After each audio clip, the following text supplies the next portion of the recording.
Pwede rin ang ibig sabihin ng khalli balak is keep your mind open or focus.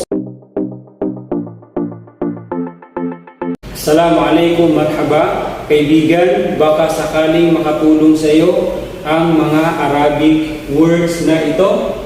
Pakinggan mo kung paano bigkasin, ano ang ibig sabihin, at bibigay tayo ng mga halimbawa para mas maging malinaw. Okay? So una sa mga ito is yung words na Allahu A'lam.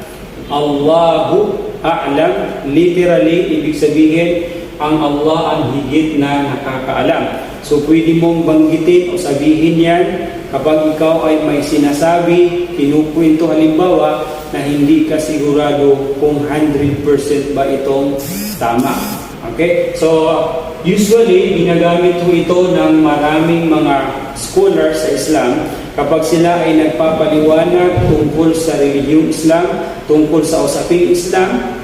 Sinasabi nila yung word na Allahu A'lam bilang pagkilala sa Allah na siya yung higit na nakakaalam at hindi nagkakamali, at sila bilang tao ay pwedeng magkamali. So yan ho ang number 1. Ang number 2 naman is Yalla. Yalla, katumbas ho ito halos ng expression natin na sige. Halimbawa, pag may nagpaalam sa iyo, Yalla. Pagka may humingi ng permiso mo, pumasok sa kwarto mo, Yalla. Okay? Or pwede rin ang ibig sabihin ay quickly. Yalla, yalla. Ta'ali, yalla, yalla. Pagka narinig mo yan, ibig sabihin, quickly. Or pwede rin ang ibig sabihin ay nagre-request ng gawain. Pag sinabihan ka, yalla, ruh, ibig sabihin, sige, alis na. Pag sinabihan ka, yalla, ruh, simply go. So there is a request na ikaw ay umalis na. Okay? Then number 3 is yung word na la, no, meaning no. So kapag may ipapagawa sa iyo, alam mo mali, hindi dapat, pwede mong sabihin la ya habibi, no. Kapag sinabihan ka, ikaw ay sinungaling, pwede mong sabihin la. Kapag may mali na sinasabi ang iba, pwede mong sabihin la. No. Okay? So ang number 4 is yung word na khalli, o yung Arabic, pwede alisin niyo yan. Ibig sabihin ng khalli sa English is yung leave or iwanan or hayaan. So pagka halimbawa, khalli hada una, ibig sabihin, iwanan mo ito dyan. Pagka sinabi mo kay madam na madam, yung bata, hindi ko maiwanan. Pag sinabi niyang khalihi yal'ab, iwanan mo siya maglaro o hayaan mo siya maglaro. O di kaya ay keep it. Madam, pwede ko na bang patayin yung apoy? Pag sinabi niyang khali, ibig sabihin, hayaan mo, iwan mo.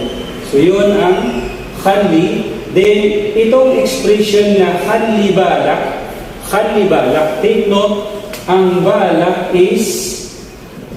bal is mind. Okay? Balak is your mind. So, ang khali balak, pwedeng ang ibig sabihin nito ay take care.